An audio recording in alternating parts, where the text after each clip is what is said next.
and a very warm welcome to all on football this week. I'm Neha Bhardwaj-Alter and this is your go-to destination for all things football.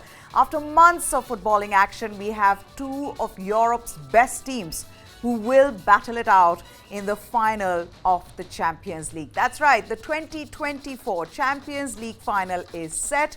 14-time winners Real Madrid will face 1997 champions Borussia Dortmund at the Wembley Stadium. Madrid know what it takes to win this competition and they will go in as overwhelming favourites. But Dortmund have defied the odds to make it all the way to Wembley. They don't mind being called the underdogs as the Spanish giants feel the pressure of being the favourites. Madrid reached the finals, beating Bayern Munich, and after a 2-2 draw in the first leg.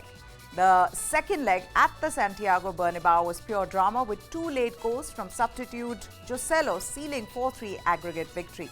Meanwhile, Dortmund may not have been seen as free scoring, but they've been disciplined and they played together as a unit. They made it to the finals after beating PSG 1-0 in both legs. Now, how did the two teams get there? Real Madrid beat Bayern Munich 2-1 and 4-3 on aggregate to stamp their authority on this tournament yet again. There is something about Madrid when it comes to the Champions League, and Bayern got the first-hand experience of it as the Spanish giants came back from 1 goal down to score twice with 3 minutes left in regulation time and crush the Bavarian dreams.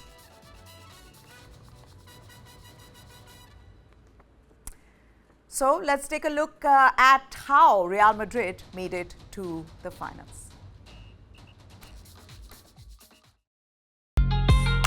Experts and critics have often tried to explain how often Real raise their level when other teams succumb under pressure. But none can quite grasp their attachment to the tournament, being the record champions and hungrier than ever to win it every year. They find new heroes when they need them, just like Joselu, who has become their latest darling after scoring 2 classic centre-forward goals to put them into the final at Wembley Stadium on 1st of June. In a repeat of their spectacular semi-final comeback win over Manchester City 2 years ago, they saw their opponents take the lead after Bayern substitute Alphonso Davies scored from a counter-attack in the 68th minute. But Joselu climbed off the bench to equalize following a calamitous error from Manuel Neuer in the 88th minute. And 2 minutes later, he shinned a second into the Bayern goal from a cross by Antonio Rudiger. The goal was initially ruled offside by the referee, but when VAR said Joselu was very much onside, a teammate Bernabeu celebrated wildly. Soon the final whistle blew and teammates in whites ran towards one person who stood there in utter disbelief. This is Madrid, where anything can happen. What is it? Can you explain what it is that this club has that makes it happen time and time again? Is there a greater force at play or something? I don't know. Difficult to explain, impossible to explain, I say, but it's the magic of this club, first, of this competition. I think for us it's really special, this competition, of this stadium and of this supporter. That when you put the shirt, you feel something special. Meanwhile, even as Madrid coach was overjoyed, Bayern Munich manager Thomas Tuchel was fuming after the late offside decision. The first big mistake is from the linesman. He did it in an action in the overtime with Alphonso Davies. He did it also. He raised his flag straight away when we switched side to Alphonso Davies. I don't know if it was offside. I got a strange feeling. To raise the flag in a situation like this where you can never be sure that this is offside. To have the balls, to have the guts to raise the flag in a situation like this is a huge call, and it's a wrong call. The referee has the chance, when he sees that we win the second ball and we win the rebound and we get a shot away within 5 seconds, he has the chance not to whistle. He takes the decision to whistle. It's against every rule, I'm sorry. We accept, we lost, it is what it is, but just that would not have happened on the other side. But Real Madrid weren't complaining. They had staged an amazing comeback to secure a place in their 6th Champions League final in a decade.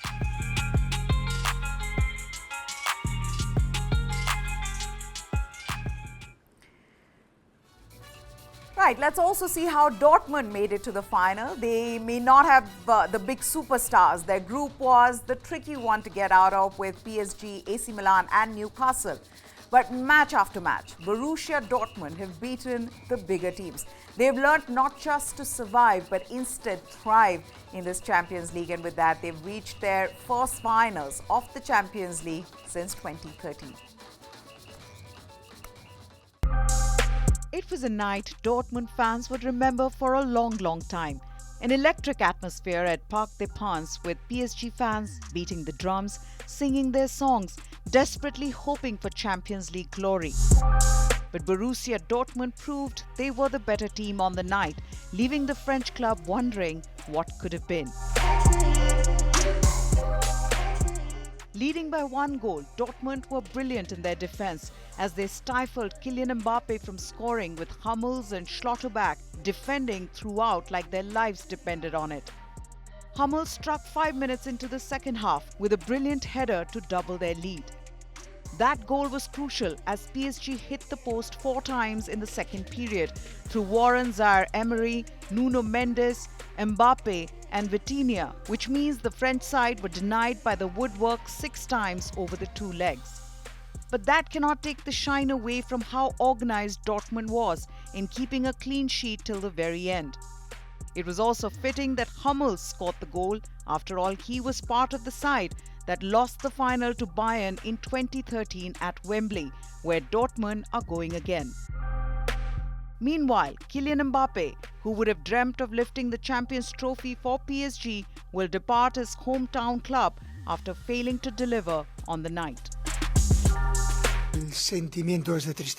It is a sad feeling, as is to be expected after not having reached our goal. I don't think we were inferior in the match or over the 2 legs. Looking at the 2 matches, we hit the post 6 times. The funny thing about soccer is that it is a sport that isn't always fair. We didn't score a single goal out of 31 shots today, and we hit the post 6 times between the 2 days. But the spoil goes to those who score goals, not those who hit the post. And in this case, I have to congratulate our opponents because Dortmund played a great knockout round. They had 2 complete matches with great intensity, and we didn't get it this time. Good evening. Yes, it sounds very good, a bit surreal. But seriously, we've made it.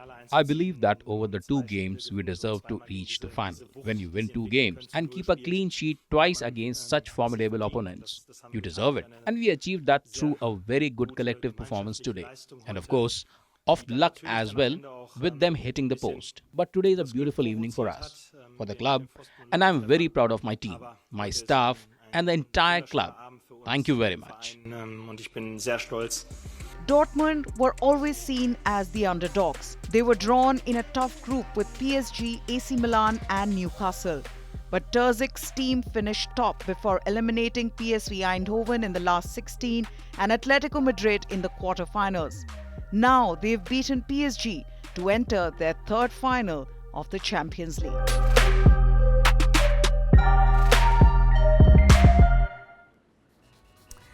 Bayer Leverkusen staged a late comeback to move into the Europa League final with a 2-2 home draw against AS Roma on Thursday and win 4-2 on aggregate as they set the longest unbeaten run in all competitions, including European matches. Leverkusen, who will meet Atlanta in the final, played their 49th match without defeat to surpass Benfica's record set from 1963 to 65, but they had to battle for the second leg draw. Roma took the lead with a penalty from Leandro Paredes just before halftime after Jonathan Tah fouled Sardar Azmoun. Paredes then scored with another spot kick in the 66th minute after Adam Hozek's handball. With 8 minutes remaining, a Leverkusen corner confused the visiting defense, leading to Gianluca Mancini inadvertently deflecting the ball into his own net at the far post.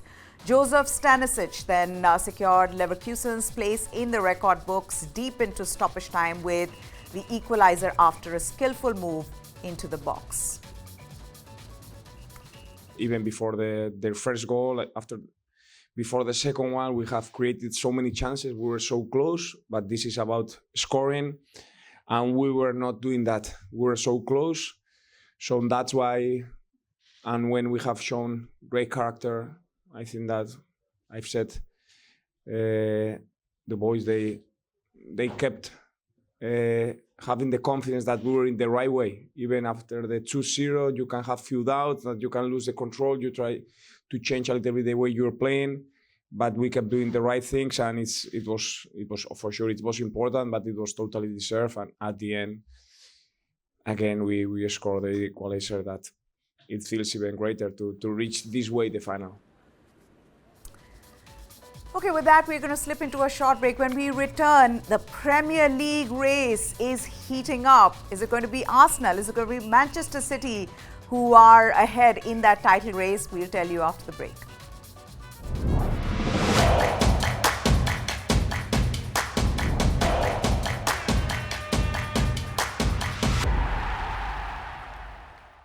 Welcome back. Atlanta's Ademola Lookman, Matteo Ruggeri and Albilal Toure score to send the Italians into their first Europa League final with a 3-0 win over Olympique de Marseille for a 4-1 aggregate victory on Thursday. Lookman put Atlanta ahead in the second leg on the half hour with a long-range strike past Pau Lopez before setting up Ruggeri to double the lead 7 minutes after the break. Substitute Toure then put the nail in Marseille's coffin with a goal in the 94th minute. Atlanta, who face Juventus in the Italian Cup final on Wednesday, are 5th in Serie A and have their sights set on a Champions League qualifying spot. The Italians, who have never before reached a European final, will meet Bayer Leverkusen in the Europa League showpiece match in Dublin on 22nd of May. Okay, with that, let's now shift focus to the Premier League, where table toppers Arsenal are preparing to face Manchester United on Sunday as they try to keep the pressure on Manchester City in the title race. The Gunners will drop down to second place if Manchester City beat Fulham on Saturday, but Mikel Arteta's side will reclaim top spot if they beat Manchester United. The Red Devils are a sorry outfit at the moment after having been thrashed 4-0 by Crystal Palace, and Arsenal will see this as a big opportunity to succeed at the Theatre of Dreams.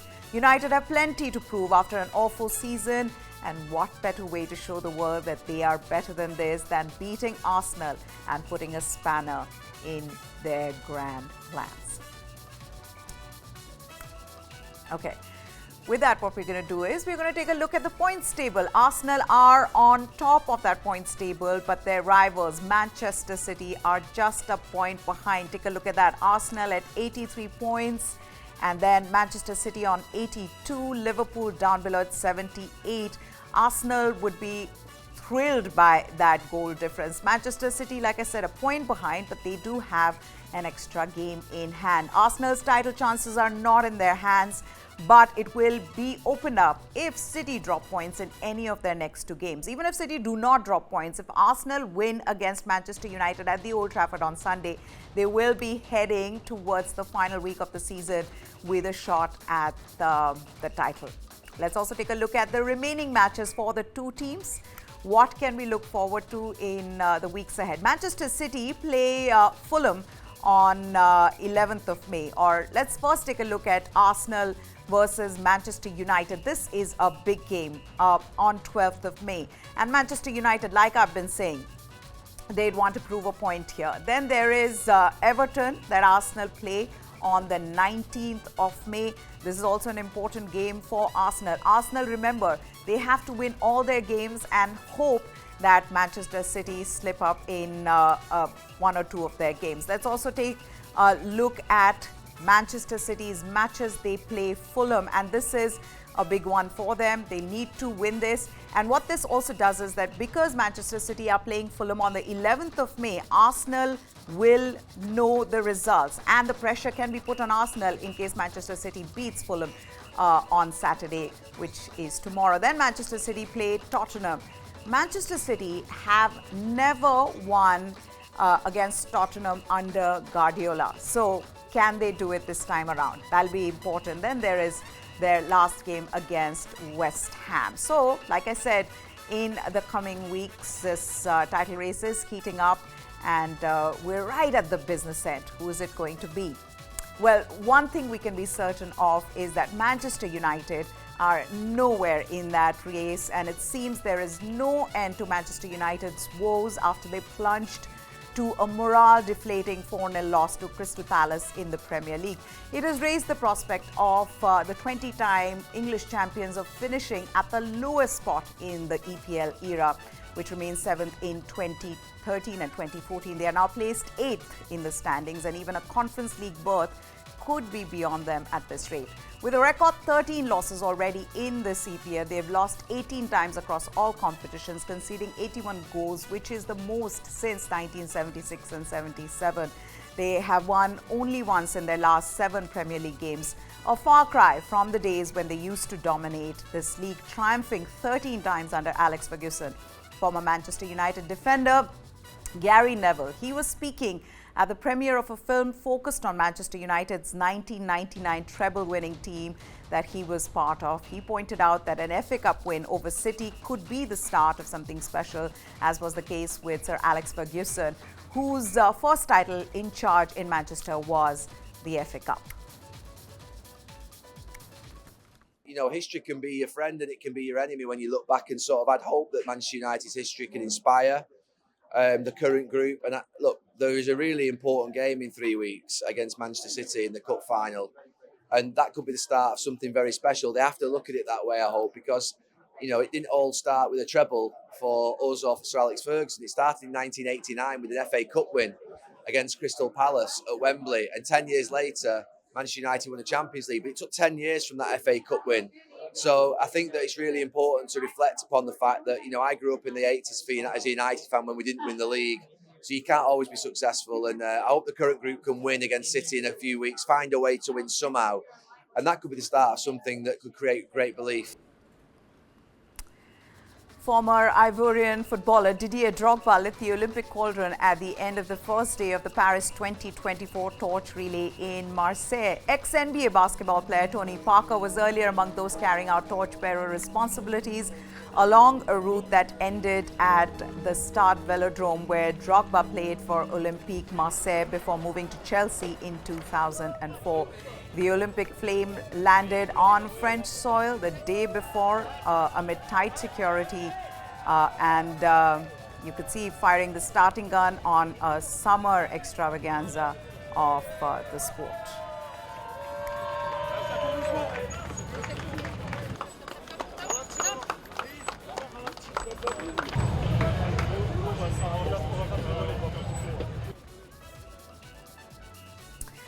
Okay, with that, we're going to slip into another break. When we come back, just a little bit more on this special, so stay with us.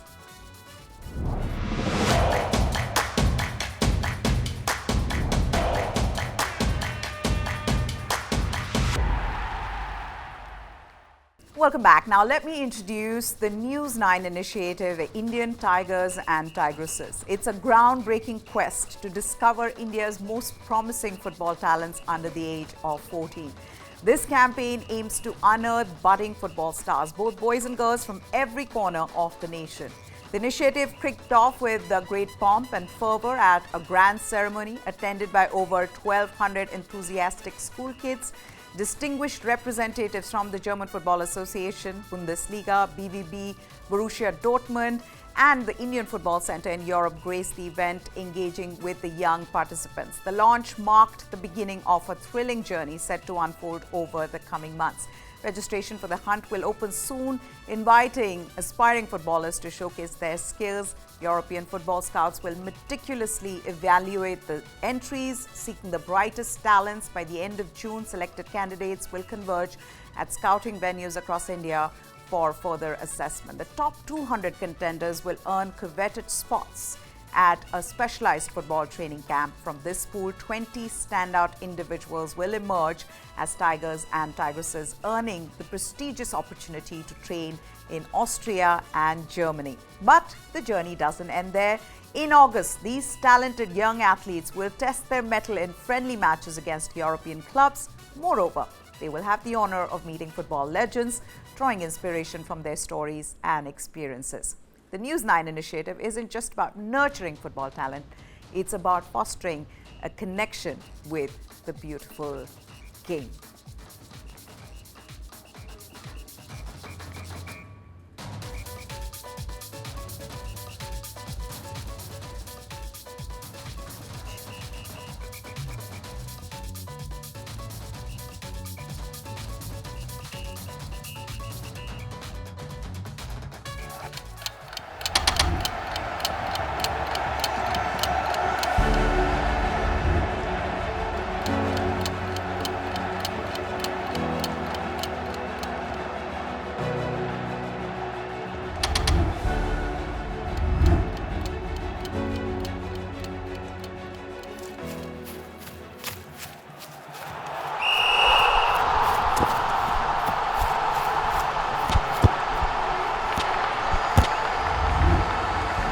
The winner is first born in the mind, and then you have to have an intent to win. Indians want to win.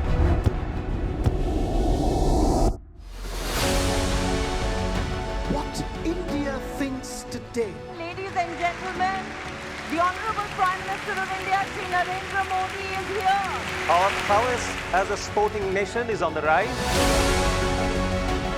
Prime Minister Modi said, "Kheloge to khiloge."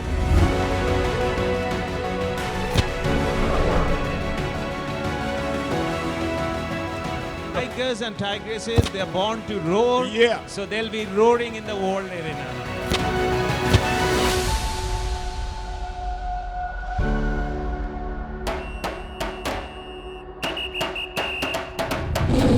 From a rumble to a roar. It's a beautiful Cinderella story. From the sidelines to the stadium. That's what India needs. It needs a platform and somebody to support development of football. And that's what TV9 is presenting to those kids. India's biggest football talent hunt has begun.